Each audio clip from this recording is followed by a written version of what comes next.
Pete and Stephen Miller say something, and we'll take a few questions from the reporters. So, Mr. Secretary. Thank you, Mr. Vice President. I'll just start by saying yes and amen to everything you said. The American people, the residents of D.C. deserve a safe and beautiful city. That's our mission. That's what every one of these captains, lieutenants, staff sergeants, specialists, privates, they're here because they're patriots who serve the country and believe we deserve a beautiful, safe capital. And when I talk to all of them, Stephen, we've all had a chance to talk to them, they're proud of this mission.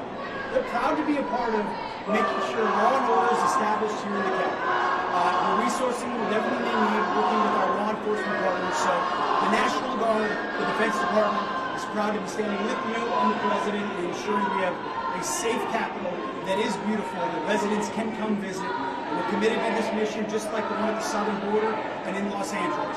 Our law enforcement officers deserve to be able to do their job safely. And American citizens, putting American citizens and our country first, is something President Trump has emphasized from the beginning. So thank you to these troops. I know I always liked a good cheeseburger when I was in uniform, so hopefully we could deliver a few of those. It's an honor to be here with you, and also Steve, thanks for having me here. Thank you. And first of all, thank you to the Vice President for bringing us here today. Thank you, Secretary, for your leadership, and most importantly, thank you to the men and women of the National Guard. I think here's the most important point. There are residents who lived in Washington, D.C. their entire lives. Their parents lived here, their grandparents lived here, and they have lived for generations in intolerable conditions of crime and decay. There are parts of the city, I moved to the city 20 years ago. There are places where I've seen graffiti that has been untouched for 2 decades. There are homeless encampments that have made it impossible for families to use public parks and public recreation for as long as I've lived here. There are hundreds of residents of this city who are shot in street violence every single year, making it one of the most violent cities on planet Earth. And for too long, 99% of this city has been terrorized by 1% of this city. And the voices that you hear out there, those crazy communists, they have no roots, they have no connections to the city, they have no families they are raising in this city, they have no one that they are sending to school in this city, they have no jobs in this city, they have no connections to this community at all. But they're the ones who've been advocating for the 1%, the criminals, the killers, the rapists, the drug dealers. And I'm glad they're here today. Because me, Pete, and the Vice President are all going to leave here, and inspired by them, we're going to add thousands more resources to this city to get the criminals and the gang members out of here. We're going to dismantle those networks, and we're going to prove that a city can serve for the law-abiding citizens who live there. We are not going to let the communists destroy a great American city, let alone the nation's capital. And let's just also address one other thing. All these demonstrators that you've seen out here in recent days, all of these elderly white hippies, they're not part of the city and never have been. And by the way, most of the citizens who live in Washington, D.C. are black. This is not a city that has had any safety for its black citizens for generations. And President Trump is the one who is fixing that with the support of the Metropolitan Police Department, the support of the National Guard, and our federal law enforcement officers. So we're going to ignore these stupid white hippies that all need to go home and take a nap because they're all over 90 years old, and we're going to get back to the business of protecting the American people and the citizens of Washington, D.C. Thank you, Stephen. A few questions. Mr. Vice President, why are troops stationed here at Union Station on the National Mall instead of areas in D.C. where crime is statistically highest? Well, if you've ever been to Union Station in the last few years with your family, you know that crime is actually extremely high right here in Union Station. You have vagrants, you have drug addicts, you have the chronically homeless, you have the mentally ill who harass, who threaten violence, who attack families, and they've done it for far too long. This should be a monument to American greatness. This should be a place where you can come and share a meal or go shopping with your family. It should not be a place where parents of small children are afraid to bring them because, to Stephen's point, we have empowered criminals over the people who actually need public safety in the city. So I think Union Station is a great example of what's possible when you actually have the political willpower to bring law and order and common decency back to the public spaces of the United States of America. So many Americans live in cities. They occupy these spaces. They know how unsafe they are, and they would love to be able to just live their life in places like Union Station without violent criminals making it impossible.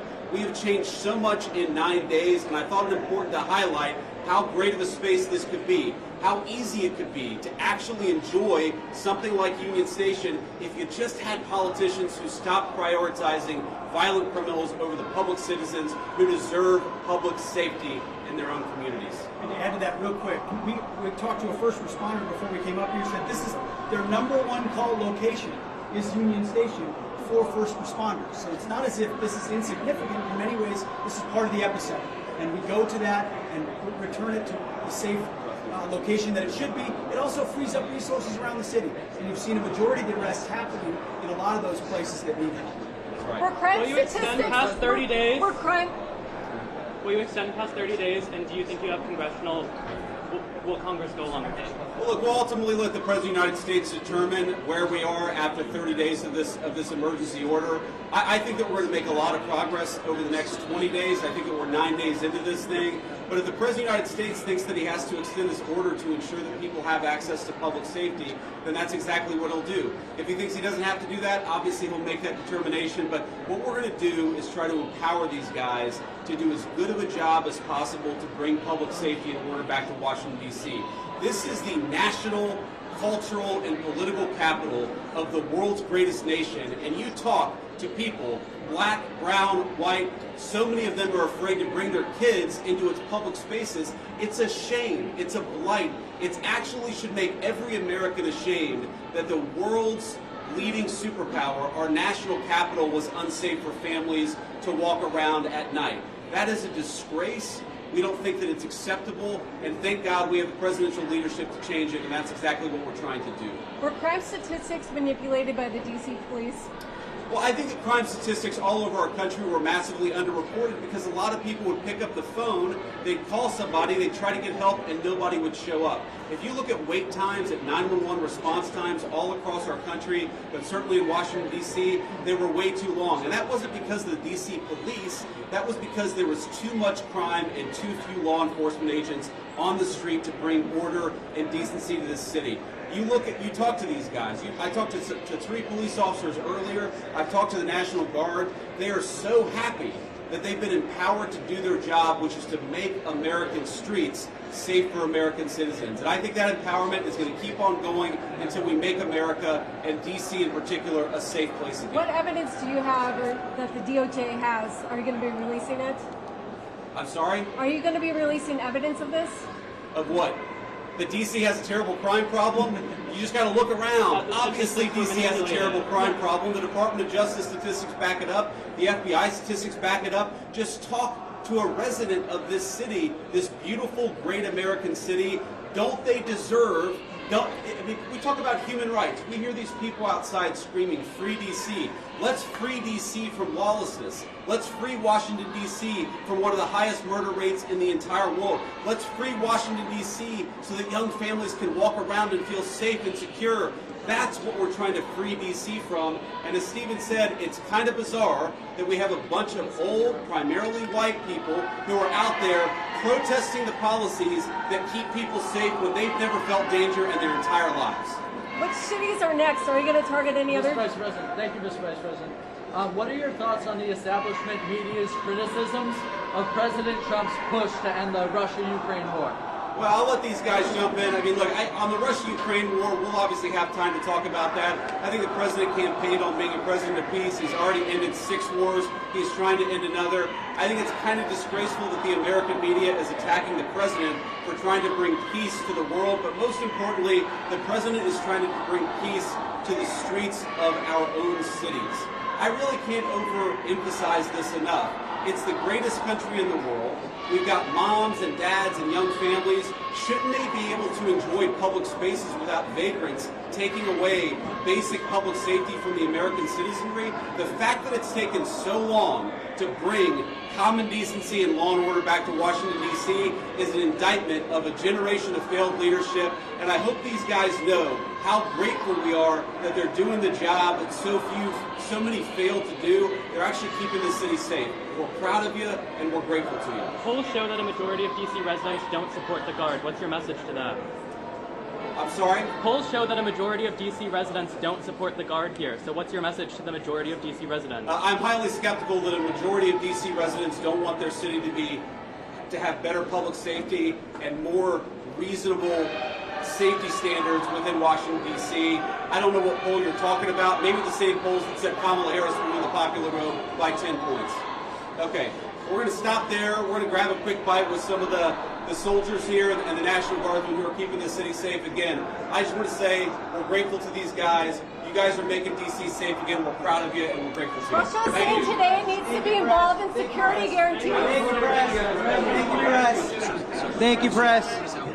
Thank you, press. Thank you. Thank you, thank you. Thank you, press. Press, everyone's going back. Cool press, we gotta move.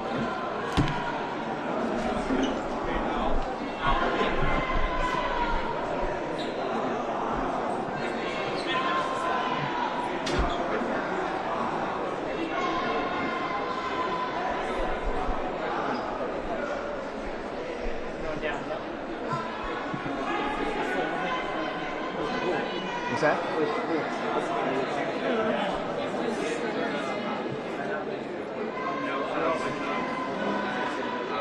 Press, come on, can you go? Where's the rest of them? Yeah, one right there.